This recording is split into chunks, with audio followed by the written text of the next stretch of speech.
আচ্ছা, আমরা তো কেউই পারফেক্ট নই, নিখুঁত বলে তো কিছু হয় না। প্রত্যেকেরই ইমপারফেকশনস থাকে, আর সেই ইমপারফেকশনস গুলোই হয়তো আসল আমরা।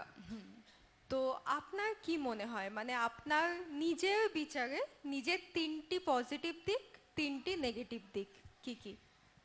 আমার পজিটিভ দিক বলতে আমার ব্যক্তিত্ব, আমার পজিটিভনেস, মানে আমি সবসময় মানে পজিটিভভাবে চিন্তা করতে ভালোবাসি। কোনো একটি দিক নেগেটিভ হলেও, অন্ধকার হলেও তার মধ্যে কিন্তু একটা আলোর রেখা পাওয়া যায়। তো সেটাই আমি খুঁজে নেওয়ার চেষ্টা করি।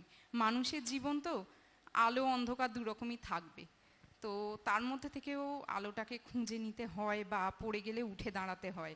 এটা আমার পজিটিভ দিক। আরেকটি পজিটিভ দিক হলো আমার অ্যাটিটিউড বা আমার জেদ, যেটা আমি কোনো কম্পিটিশান বা কোনো কিছু যদি স্বপ্ন দেখি, সেটাকে আমি যে কোনোভাবে পূরণ করার চেষ্টা করি আমার হার্ডওয়ার্ক দিয়ে। আর নেগেটিভ দিক বলতে সব মানুষেরই অনেক রকম নেগেটিভ দিক থাকে। একটি নেগেটিভ দিক হচ্ছে আমি ঘুমোতে ভালোবাসি। ঘুমটা আমার একটা নেগেটিভ দিক, যার জন্য আরও হয়তো অনেকটা সময় পেতাম নিজেকে গুছিয়ে নেওয়ার।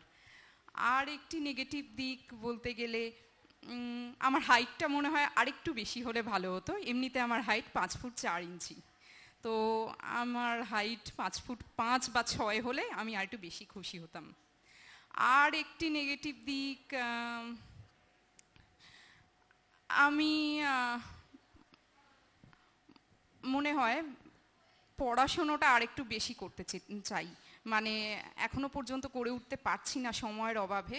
আমি পোস্ট গ্র্যাজুয়েশন করেছি ইনফরমেশন টেকনোলজিতে, তারপরে আমি মানে গভর্নমেন্ট এমপ্লয়ি হিসেবে জয়েন করেছি। আমার ইচ্ছে ছিল আরেকটু এগোনোর, তো সেটা আমি করে উঠতে পারিনি। সেটাই আমি মনে করি আপাতত আমার নেগেটিভ দিক।